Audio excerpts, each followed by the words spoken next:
ప్రభువైన యేసుక్రీస్తు నామంలో అందరికీ హృదయపూర్వక వందనములండి. యెషయా గ్రంథము 39వ అధ్యాయము.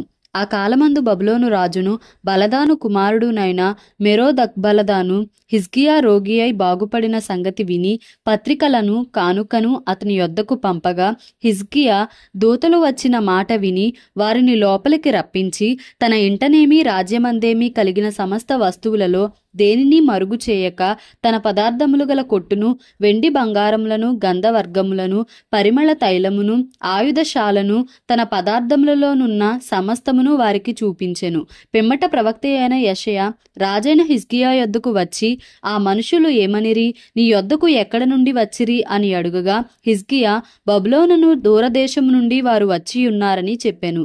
నీ ఇంట వారేమేమి చూచిరని అడుగగా, హిజ్కియా నా పదార్థములలో దేనిని మరుగు చేయక నా ఇంటనున్న సమస్తమును నేను వారికి చూపించియున్నానెను. అంతటా యెషయా హిజ్కియాతో నిట్లనెను, యెహోవా సెలవిచ్చు మాట వినుము.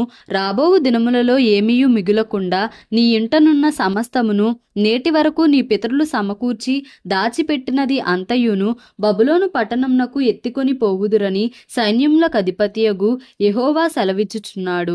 మరియు నీ గర్భమందు పుట్టిన నీ పుత్రసంతును బబులోను రాజు నగరునందు నపుంసకులనుగా చేయుటకై వారు తీసుకొని పోవుదురు.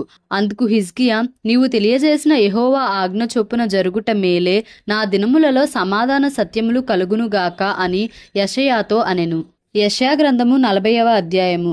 మీ దేవుడు సెలవిచ్చిన మాట ఏదనగా, నా జనులను ఓదార్చుడి, యెరూషలేముతో ప్రేమగా మాటలాడుడి. ఆమె యుద్ధకాలము సమాప్తమయ్యెను, ఆమె దోష రుణము తీర్చబడెను. యెహోవా చేతి వలన ఆమె తన సమస్త పాపముల నిమిత్తము రెండింతలు పొందెనను సమాచారము ఆమెకు ప్రకటించుడి. ఆలకించుడి, అడవిలో ఒకడు ప్రకటించుచున్నాడు. ఎట్లనగా, అరణ్యములో యెహోవాకు మార్గము సిద్ధపరచుడి, ఎడారిలో మా దేవుని రాజమార్గము సరాళము చేయుడి.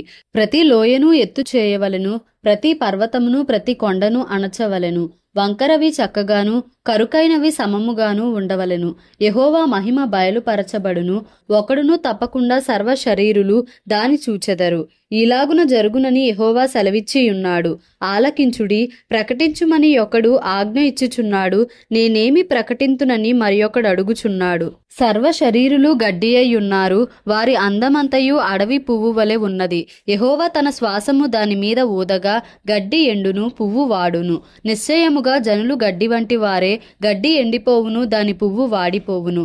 మన దేవుని వాక్యము నిత్యము నిలుచును. సియోను, సువార్త ప్రకటించుచున్నదానా, ఉన్నత పర్వతము ఎక్కుము. యెరూషలేమా, సువార్త ప్రకటించుచున్నదానా, బలముగా ప్రకటించుము. భయపడక ప్రకటింపుమి, ఇదిగో మీ దేవుడు అని యూదా పట్టణములకు ప్రకటించుము.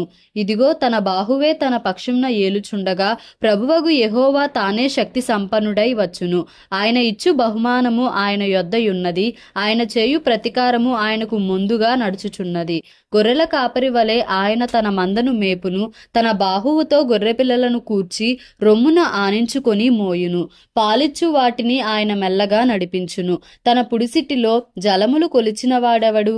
జేనతో ఆకాశములో కొల చూచినవాడెవడు?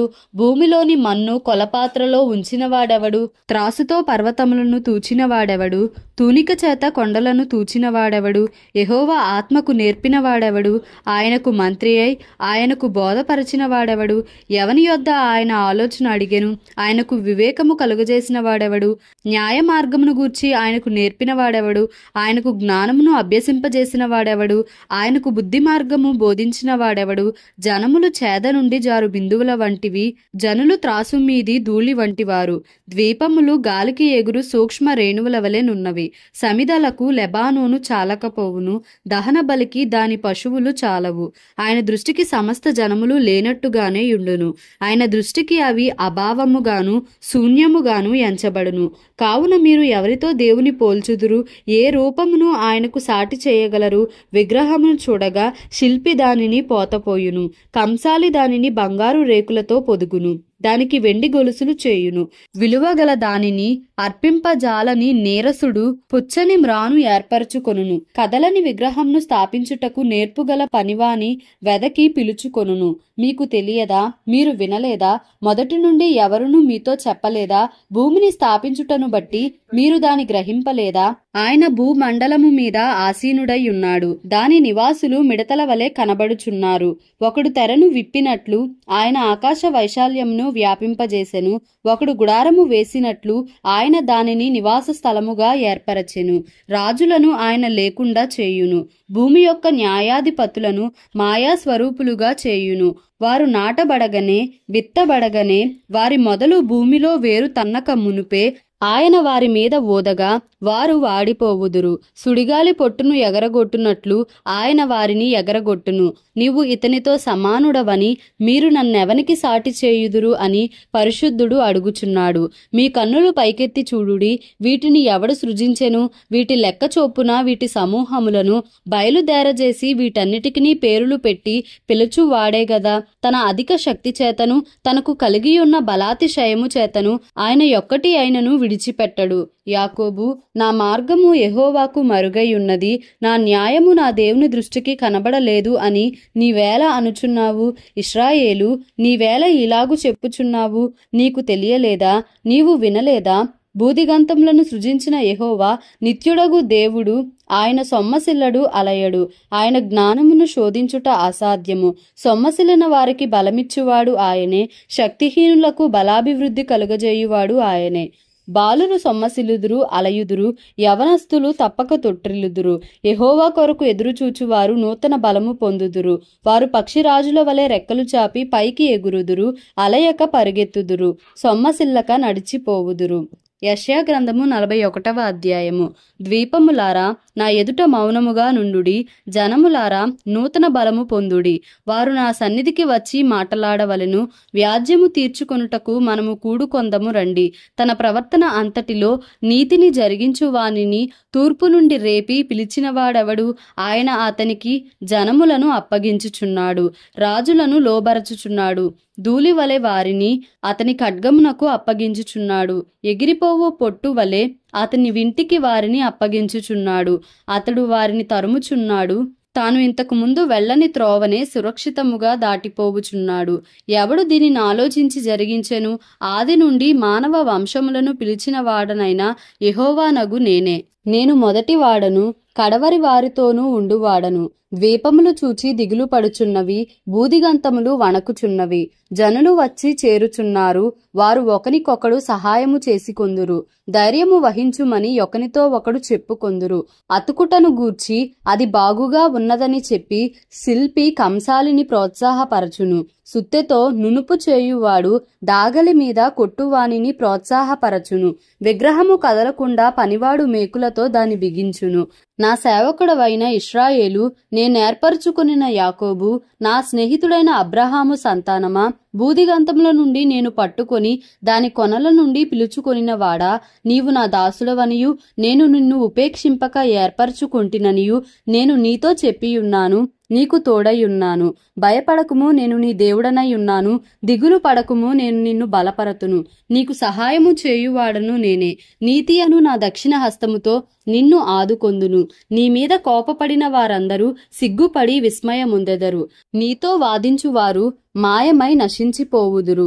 నీతో కలహించు వారిని నీవు వెదకుదువు గాని వారిని కనుగొనలేకపోవుదువు. నీతో యుద్ధము చేయువారు మాయమైపోవుదురు, అబావులగుదురు. నీ దేవుడనైన యెహోవానగు నేను. భయపడకుము, నేను నీకు సహాయము చేసేదనని చెప్పుచు నీ కుడి చేతిని పట్టుకొనుచున్నాను.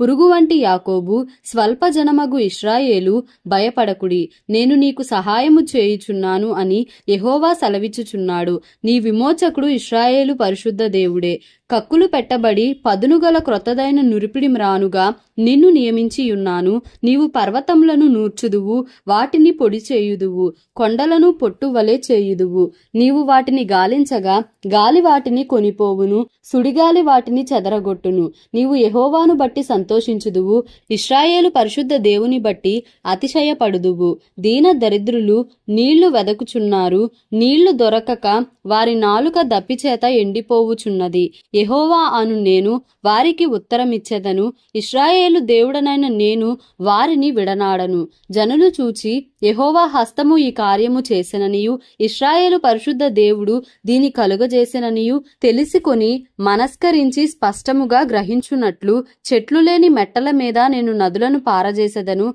లోయల మధ్యను ఊటలను ఉబుకజేసెదను. అరణ్యమును నీటి మడుగుగాను, ఎండిన నేలను నీటి బుగ్గలుగాను చేసెదను. నేను అరణ్యములో దేవదారు వృక్షమును, తుమ్మ చెట్లను, గొంజి చెట్లను, తైల వృక్షమును నాటించెదను. అడవిలో తమాల వృక్షములను, సరళ వృక్షములను, నేరడి వృక్షములను నాటెదను.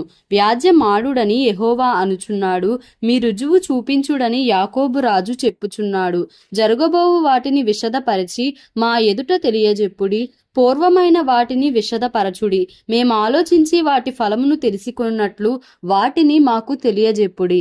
లేని ఎడల రాగల వాటిని మాకు తెలియజెప్పుడి. ఇక మీదట రాబోవు సంగతులను తెలియజెప్పుడి. అప్పుడు మీరు దేవతలని మేము ఒప్పుకొందుము. మేము ఒకరినొకరము సాటి చేసుకొని కనుగొనున్నట్లు మేలైనను కీడైనను చేయుడి. మీరు మాయా సంతానము, మీ కార్యము శూన్యము. మిమ్మును కోరుకొను వారు హేయులు. ఉత్తర దిక్కు నుండి నేనొకని రేపుచున్నాను. నా నామమున ప్రార్థించువాడొకడు సూర్యోదయ దిక్కు నుండి వచ్చుచున్నాడు.